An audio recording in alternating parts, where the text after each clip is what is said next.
All right, you probably already know how effective a lead funnel or opt-in funnel can be to help you build an engaged email list for your organization, but maybe you've struggled to know exactly what type of funnel you need and how to build it the right way. Today, we're going to dissect 7 popular lead funnel types and look at the 5 key ingredients you need to make an effective funnel. Also, that you can know which type of funnel you should build first or next for your organization. Hi, I am Ben, co-founder of Louder Agency. We help nonprofits and purposeful brands reach and engage more of the right people online so they can have a greater impact on the world. We do this by using intentional marketing systems like lead funnels. Lead funnels, or opt-in funnels, subscribe funnels, can be an incredibly effective tool in your organization's marketing toolbox. Creating all of the assets for an effective funnel, though, it takes time and effort, which can feel really risky if you're not certain that it's going to actually help you grow, because none of us can afford to waste resources on something that doesn't work. So today we're going to dig into some of the popular opt-in funnel types to look at exactly what assets you need and how they all work together. But first, let's look at the 5 key ingredients of all effective lead funnels. We're going to unpack each of these in more depth in future videos, but to get us started, you've got traffic sources is first. You're going to see blue boxes on all the diagrams today, and those are going to represent different traffic sources. This is how people get into your funnel. Typically, this breaks down into paid traffic sources, organic traffic sources, and then earned traffic sources. Second up are landing pages. These are going to be the orange boxes. Landing pages is where people actually interact with your funnel. Typically, these are opt-in pages and then some type of delivery pages for whatever thing that you're promising in your funnel. All right, third is email series, which are the yellow boxes. This is how you start to nurture a relationship with new subscribers. This is a triggered email series, so once somebody actually opts in to your funnel, it's going to start an automated series of emails, which is part of the beauty of resource funnels like this, because it can be all automated. It can work 24/7, and it can start to nurture those relationships before you have to really jump in and do anything. Email series is where you actually deliver on your promise by delivering the thing that you are promising in the opt-in page, and you start to build trust, affinity, and excitement in that series of emails. All right, fourth up is the valuable resource itself. These are the white boxes. This is the thing that you actually offered in exchange for an email address. Typically, this is going to be a video or a PDF or some other type of consumable resource, or possibly an experience. And then fifth is the next step action. These are the green boxes. This is what you want people to do who are your ideal audience so that they can go deeper in relationship with your organization. So again, people who are not the right fit, hopefully your funnel is going to make it clear whether somebody really trusts you and they have that brand affinity with you and they're excited about continuing a relationship with you. And for those who check all those boxes, you want to give them that next step in the funnel so that they can go further with you and not just consume the funnel and then go away. Typically, this is like maybe scheduling a call with you, or joining a community if you have a community online, or possibly even just sharing the funnel with other people, maybe engaging with you, replying to an email somehow, or even making a small donation or some other type of low commitment entry point offer with your organization. So now that you know those 5 key ingredients, though, we are going to look at how we can arrange those different ingredients together into 7 popular lead funnel types, and then help you figure out exactly which of these types is for you. Again, we're going to dig into each of the components of these different funnel types to really talk about how they play together, but you can see how they flow here. Again, blue boxes are traffic. So the first funnel type that we're going to talk about here is a free download funnel. This is by far the most popular lead funnel type. You have probably entered your email address and opted in for some type of free PDF download before, and that is this funnel right here that you probably got into. The blue boxes are traffic. Again, you mix organic traffic sources, paid traffic sources, and earned traffic sources. The beauty of a funnel is that every opportunity you have to get in front of the right people, if you have a funnel available on your website, you can point people to that funnel, that resource that they can opt in for, and that gets them onto your email list so that you can start to nurture that relationship with them, and it gives you the opportunity to prove yourself at the beginning by delivering value up front. So blue boxes are traffic sources. All of those point to one location, which is your opt-in page. For a free download, you're going to have a page that's usually pretty short where people can opt in for that download. If they say no, then you can add them to a retargeting audience and continue to show them ads for the next week or two, in case that no wasn't a no, I'm not interested, but instead it was just a no, this isn't convenient right now. If they say yes, typically you're going to want to send them to a confirmation and delivery page. This is a page that just makes it clear that when they enter their information, you got their information, they're on your list, and gives them a button to immediately download that resource. So having that quick delivery on the promise that you made is important just to prove that trust. And then underneath that button where you actually let them download the resource, you want to go ahead and show them that next step offer. And you're going to show this next step offer multiple places, but you want to start here with the first thing that they see after they opt in, which is that landing page. And so you've got the next step offer down below that on the page, which is the green box. When they say yes, though, this also triggers the email series. So we've got a 3 email series here. The first email needs to include a direct link to download the PDF that you promised. Again, remember, people who are on their phones, they may see, let's say they see an ad on Facebook for your free PDF. They click on that ad, they enter their information, then they click the button to pull up the PDF. That PDF is now in a browser inside Facebook on their phone. And if they're busy, maybe they're shopping or out doing something where they can't really engage with it or try to save it. Once they click that little X and close that window down, even if they're really interested in your resource, that PDF is gone, that page is gone, they are not easily getting back to it. So you really want that first email to be sitting in their inbox whenever they get home or get to a place where they can actually stop and engage with your resource. And you want that link easily available so that they can get back to the PDF quickly and easily. This is also the place, though, where you tell your transformation story, which is that transformation that you provide to people through whatever service that you provide. And you want to hopefully excite them about that possible transformation that you can help them achieve as well. And hopefully that this PDF resource helps them achieve, or at least takes one step towards achieving that. Your second email, you want to follow up on that resource, also link back to the PDF. Hey, just in case you haven't downloaded it yet, here's that link again, make it super easy for you. But then you want to tell an experience story. How have you actually helped somebody else achieve the transformation that you promise, so that you can build trust and prove that it's not just you making promises, but you actually deliver on those promises. You've delivered in the past, and so you're likely to deliver in the future, right? This is where you can also make the turn at the end and say, if you want to achieve a similar outcome, you can take this next step with us. Go deeper, basically. And then email number 3, which is going to go out a couple of days after that, is where you can really cast a vision about why you exist. What is your mission? What is your origin story? And not your origin story in that what are the dates that everything happened and who did what, but your origin story in that why, your why. Why do you exist? What do you believe about the world? What do you think is broken in the world, but you see a vision for a world where that problem no longer exists, and you are working to make that vision a reality? Because if people have that same affinity for your mission, that same why, then they're more likely to want to take that next step action. And that's how all of these pieces fit together. All these pieces fit together very similarly for all 7 types of funnels we're going to talk about. So I'm not going to go that deep into how they all fit together moving forward here, but the free resource funnel is an easy way to kind of make that make those connections, because you've probably gone through a funnel like that on your own. So with this free resource funnel, what types of resources can you provide? Well, that could be something really short, like a checklist or a framework that you've developed, some type of training tool, maybe like a one-page PDF of sorts. It could be maybe like if you're in a ministry organization, that could be a devotional guide, maybe a targeted devotional guide specifically for families, specifically for students maybe, or for like a men's ministry or women's ministry, something like that. It could be a fun family activity guide, maybe a summer activity guide, or some other seasonal resource around Christmas time or Advent or something else. It could be a visitor guide or a larger informational booklet. We've done this for Christian schools, where we've created the whole visitor guide that gives a person who's interested in the school everything that they need about what is the experience of the school like, and how do you register, and what are the steps to go through. If you haven't a book, this could be the first chapter of your book. First chapter funnels are very, very popular.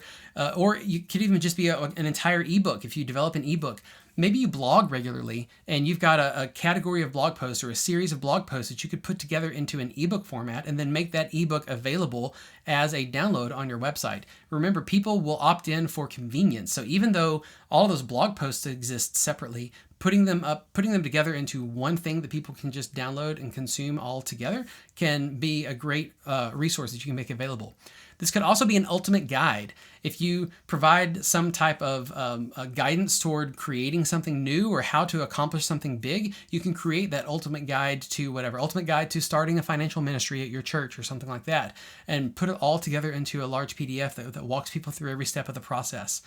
Or it could even be something like a prayer calendar, maybe a prayer calendar specific to your cause. Here's 30 days of prayer for children in Uganda, something like that, and something that you can put up on the fridge, and you can just be reminded every day of something to pray for, something to think about. So that is the free download funnel. This is, again, by far the most popular type of funnel that people use, but it is not the only one. So we're going to talk about 6 more types really quickly here. The second is an on-demand video. I like to think that if you could stand on stage and get in front of 500 of your ideal audience members, what would you talk about? And now if you could just package that up into a video and talk for 20, 30, 40 minutes on a video format, is that something that people would actually opt in for? If so, try it. Record a video, put it on your website behind an email opt-in, build a funnel like this, and see if it works. Or it doesn't have to be you teaching a topic. It could be a virtual tour of the work that you do on demand. If you record the work that you do, whether that's overseas work or domestic work, and give people a tour of what that actually looks like, and then make that available in a funnel. It could be a training seminar, or maybe even just the first session to a larger seminar or series that you already have that exists that you can make available for free. If you do webinars, this could be a recording of that webinar that you make available, the replay on demand. This could be a recorded Bible study or an interview with a relevant influencer or expert. As you'll see, the funnel structure is very similar, especially in the front part. We do make a couple of small changes where we do a confirmation pop-up so that you don't have to add that confirmation message just to let people know that you got their information after they filled out the form on the video page. It just keeps your video page a little bit cleaner. That way, when you link back to that page, because instead of linking directly to a PDF download in your first couple of emails, you'll be sending people back to that page that you gave them immediate access to when they opted in to be able to watch that video. But other things are still the same. Optionally, you can have a link on that page to download a supplemental PDF resource. But the more important thing is at the bottom of that page, you still have that next step action available for people to do. So once they've watched the video, they can go deeper with you. And of course, you point back to that action in your email series as well. All right, let's see what's next. A video series. So similar to a single video, it may be that you have a series of videos. Rather than one longer form thing, you could split up a training into individual components, maybe a multi-part virtual tour or a mini course. Maybe you've done interviews with different people on a particular topic, and you could do those separate interviews as separate videos and do a topical interview series or a topical training series, like a mini course. Possibly a step-by-step guide. If you've got different steps to get toward a goal, you can break those up and have people teach one idea, have people do a little implementation on the first idea, and then send an email a day or two later and teach the second idea and have people do the second part and implement that before you go on to the third idea, and so forth.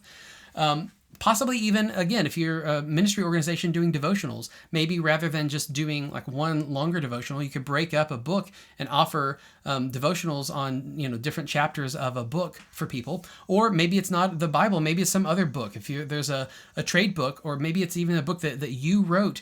If you have your own book that you have produced for your organization, offer up study guides or discussion guides, something like that, as separate video components that maybe small groups or teams can watch together and be able to have a more in-depth discussion about the ideas that you have within your book.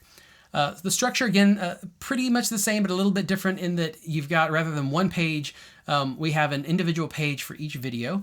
And then each email links to that email's page. So email 1 is going to link to that first video. And then email 2 is going to have a reminder link back to that video. Hey, in case you haven't watched the first one yet, here's a link to go check it out today. But today we're actually going to talk about this second topic and link over to the second video, and so on and so forth for however many videos you have in the series. But then toward the end, you always want to make sure to point back to that next step. And at the bottom of each of those video pages, you want to make sure and point people back to that next step to go deeper in relationship with you. All right, number 4. No video at all. This could just be an email challenge. So opt in, and now we're going to send you a series of emails. Maybe it's a 7-day prayer challenge, and every day you're going to get an email that's going to give you a topic to pray about for that day. Or maybe it's a 30 days of kindness challenge, or 30 days of good deeds and serving others. Maybe 30 days of gratitude. And each day you're going to get an email that's going to give you something else to be grateful, to think about, to be grateful for, or a different challenge of how to show kindness to other people today. Maybe it's a 14-day healthy marriage challenge, and you're going to get different things to think about and to maybe even do to encourage or just go deeper in a relationship, or maybe questions to ask with your spouse. The idea here is you don't have to have a confirmation page. You still need an opt-in page that you can send traffic to. But once people opt in, it's really all about giving them some type of confirmation and then starting that email series. And each email could link to a page where you have additional resources. Each email could link out to just some other resource individually, like a PDF download for that day, or a blog post, or a video that's even on YouTube or some other video hosting platform and not on a landing page of yours at all. At any rate, you've got a series of emails for however long your challenge is. I would recommend no more than 30 days in a challenge. And then toward the end, you just want to make sure and make it clear that people can take that next step in relationship with your organization as well. All right, number 5 is a quiz or assessment. Again, similar format, except on your opt-in page, you're either going to have the quiz itself, or you're going to have a button that when I click it, it's going to maybe pop up the quiz. Now, you don't just have the quiz. A good opt-in page is going to give people a lot of content at the top of the page that explains why this is important, why they would want to actually opt in for this, and what outcome they can expect. But for a quiz, typically you're going to have people actually take the quiz and answer the questions, and then at the end of the quiz, you're going to ask for their email address so that you can send them their results. You could still give them access to the results page, but if they enter their email address, then you can actually email them the results and more information about the results and what that means for them. These quizzes could be a what type of something are you? It could be a knowledge-based quiz, so test your knowledge on this topic. It could be more of an assessment type quiz where you can grade yourself or grade your team or grade your family, or some type of grading on whatever topic or area that you cover. So types could be personality types. Knowledge could be any topic, and assessment could be, what type of leader are you, or grade yourself on this area of the specific area of leadership and how well you're doing based on this particular criteria or rubric. The best quizzes, you have a little bit of logic built into the quiz itself, so that based on my answers to your quiz, you're going to send me to one of multiple pages at the back end based on my answers. So maybe there are 4 different buckets that you're going to put leaders in. And so based on my answers, you're going to either send me to page A, page B, page C, or page D. And that's going to give me more information about that specific type of leader that I am, and how to, what to do with that information. Similarly, for your email series, ideally you want to be able to tag people when you add them to your email list with whether they scored a type A, B, C, or D, and then that first email is going to be specific to that type. So you would have 4 versions of the first email that give me more information about what type I am and what to do with that information. But then your following emails, the second and third, don't have to necessarily be type specific. Those can then be more general to everybody who opts into the series, which then of course points people to that next step with you. All right. Number 6 is a pledge or a movement. So sign the pledge, join the movement. Typically on that opt-in page, you're going to have that sort of manifesto or that commitment that you're asking people to make, really emphasizing why this is important and valuable. Oftentimes that next step is going to encourage more action or maybe sharing, because a lot of the sign the pledge or join the movement is all about raising awareness of a problem and getting people to commit to taking some kind of action toward a solution. But a lot of that solution is oftentimes just the first stage of getting a lot of awareness out in the world about the problem. And so pretty typical format. You've got that pledge, and then maybe you have a confirmation page that gives people those specific next actions that they can take right away. And then you have the email series that follows up with a very similar kind of, here's why this is important, here's what you can do about it, and thanks for being part of this community. Really a lot of that sort of inclusion and community language around a lot of pledge and movement, that kind of format. And number 7 is a resource hub.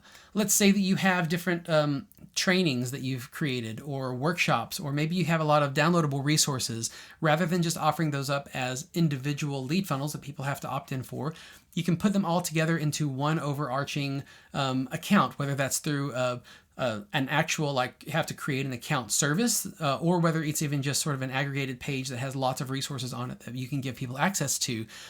Maybe you have a whole series of devotional guides or resources to help people lead in whatever, like, ministry area or leadership role that they have. You could even add on a community component here and include people into a Facebook group or using some other platform that encourages more interaction. But giving people free account access to a hub of resources is another great lead funnel if you have that grouping of resources that you know are valuable, that people want access to, and that can make their life easier and help them be better at what it is that they're trying to accomplish. So those are the 7 most popular types. Now, which type is right for you? Great question. Here are some questions to help you figure that out. First of all, think about what resource do you have that already exists that you could build into one of these structures. As I was talking through the structures, did you think to yourself, oh yeah, I've got one of those. We could build the funnel around that thing itself. Or if not, maybe you have a larger product or service offering that you could splinter one piece of that out. Maybe it's one of the PDF resources that you use in that larger service offering that you could pull out and then make available for free. Or maybe it's the first session of a series of sessions that you typically do with your audience that you could just go ahead and make that first session available for free if people opt in. Or think about what are the common questions that you get from new people that come into your ecosystem that you could answer either in a video or maybe in a written PDF and make that available so that you can answer those common questions for people. Remember, the right answer is oftentimes the one that you can execute quickly and with very little effort. You can always iterate later. You can always create more funnels later. But the best thing you can do most of the time is just to get something started so that you can start gathering data and see what does or does not work for your organization when you're trying to reach new people. It is important, though, even critical, I would say, that your resource, 1, delivers actual value to your audience, and then 2, is specifically relevant to your ideal audience. You don't want to give away something that anybody could opt in for, knowing that you're not trying to reach just anybody. You want to make it a specific solution to a specific problem that is specific to your ideal audience, because this is oftentimes the first commitment that you're making to a new person coming into your ecosystem. And so how you deliver on this sets the tone for the rest of your relationship. If you make a great impression here with new subscribers, then you'll earn the right to nurture more relationships and grow your organization, which is what we're all trying to accomplish. All right, if you liked this video, please subscribe to our channel. You can learn more about marketing fundamentals so that you can intentionally grow your organization online.